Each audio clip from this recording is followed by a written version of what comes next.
There is a campaign underway in Tucson to finally get justice for Jenna Ayup. She was shot and killed in 2012, and now her family could be closer to finally getting closure. But as News 4 Tucson's Eric Fink tells us, there could be a roadblock. It's new at 10. Angelique, for her family, it's been a 7-year struggle, and now some in the community want to make sure the man facing a manslaughter charge in Jenna Ayup's death is put on trial. Ronald Corbin faces 1 count of manslaughter in connection with the 2012 death of his girlfriend, Jenna Ayup.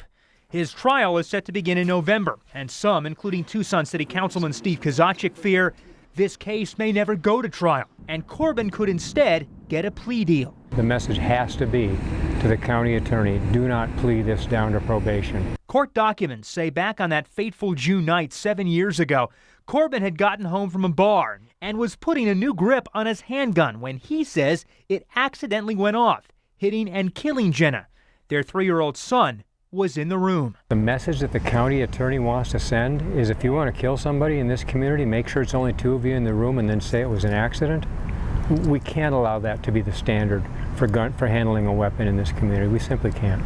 Now a banner hangs outside Kozachik's office, and these signs are on street corners in Midtown, symbols of a grassroots effort to convince the Pima County DA's office to take any thought of probation for Corbin off the table. When the volunteers reached out to me and asked me if I would be willing to put up a poster, I'm all in on that. We don't believe that probation should be considered for this. It should be prison time. Kozachik hopes this message will ultimately resonate. Negligent homicide, manslaughter, child endangerment, whatever it winds up being, if you take somebody's life, probation is not an option.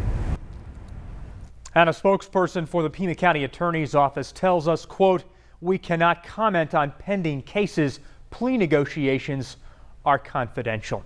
In studio, I'm Eric Fink, News 4 Tucson.